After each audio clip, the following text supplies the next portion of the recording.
Good morning, class 11 students. So this is your subject physics, chapter number 5, that is laws of motion, and in this lecture I'll be discussing the test solution that you gave yesterday. Okay, so the first question of the test says a force of 5 Newton changes the velocity of a body from 10 meter per second to 20 meter per second in 5 seconds.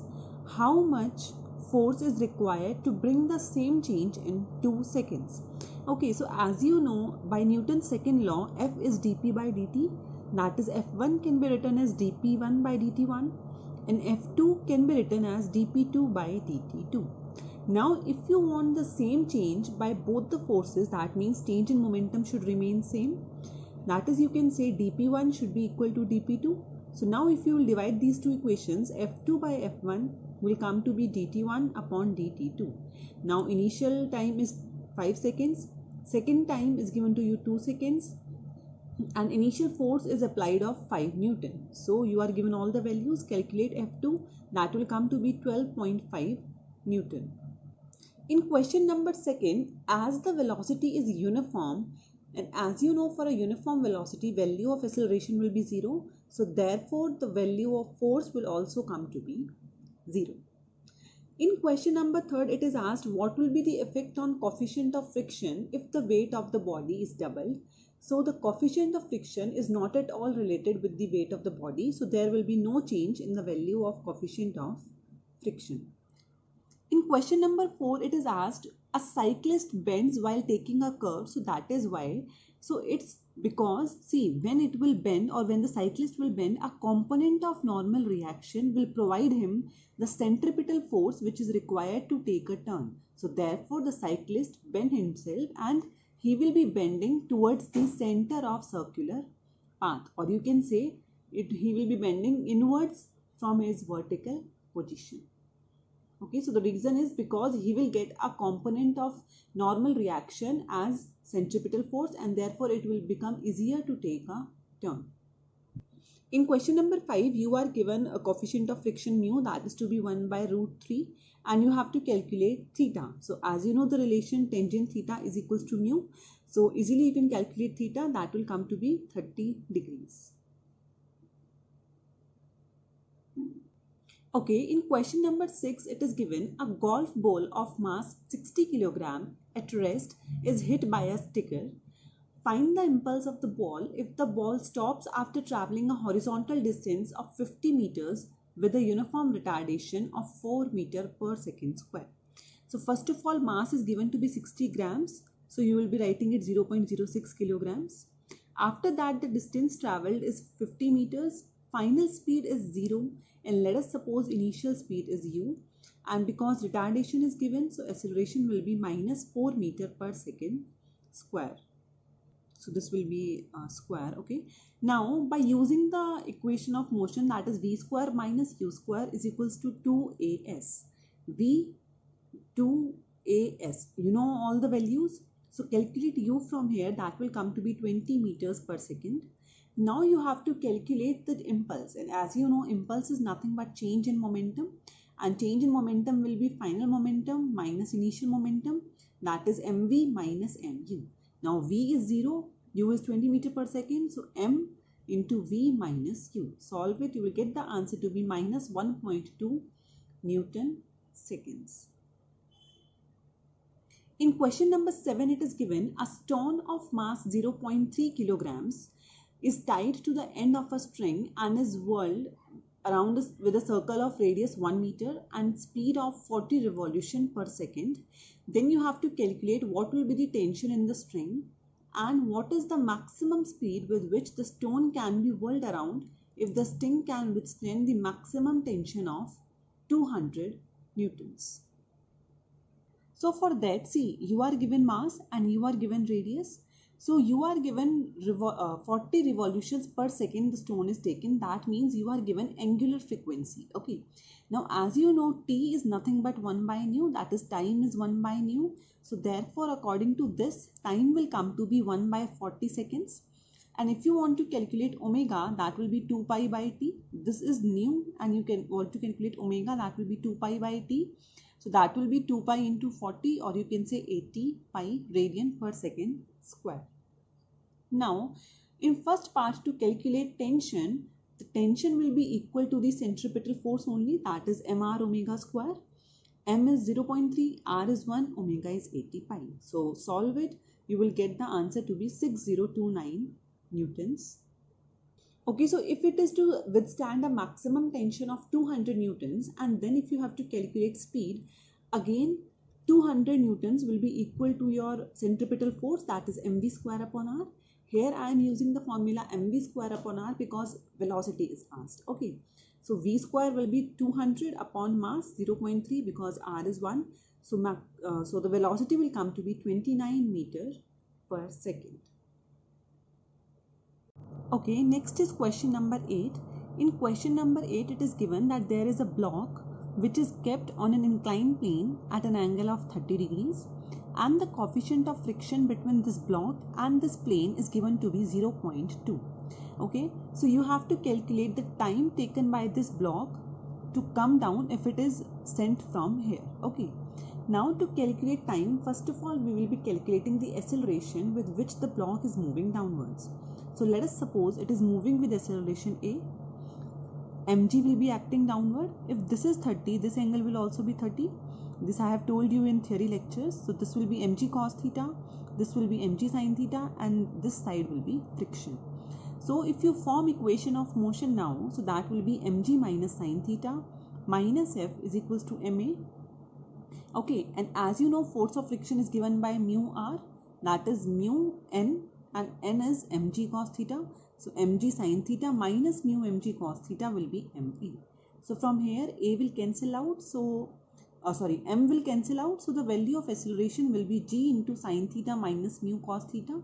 Now theta is 30 degrees, mu is 0.2, and g, use the value of g to be 10. So the acceleration will come to be 3.2 meter per second. So now if you know the acceleration, you know your plane is given to be 6.4 meter long. So this will be the distance traveled. Initial speed will be 0 because obviously it is sent, it will be sent from rest. So using the equation of motion, that is s is equals to ut plus half a t square. Now you know s, u is 0, this term will become 0, and you know a also, so t will come to be 2 seconds. Okay, in question number 9, it is given with what acceleration should a box descend so that a block of mass m placed in it exerts a force of mg by 4 on the floor of the box. Okay, so let us suppose this is a box in which a block is kept of mass capital M. Now this box is descending with the acceleration of a. Okay, so if you write down the various forces acting on this small block, its weight would be acting downward, and there will be a reaction by the floor of the box. Okay, so again forming the equation of motion, mg minus r will be equal to ma. Now according to question, the force should be mg by 4, which is exerted on the floor of the box.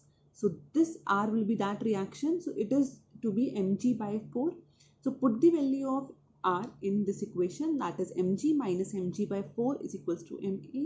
So easily acceleration will come to be 3g by 4. In question number 10, in first part it is asked why rubber tires are preferred over steel tires. So the reason is because we want the smallest coefficient of friction. Okay.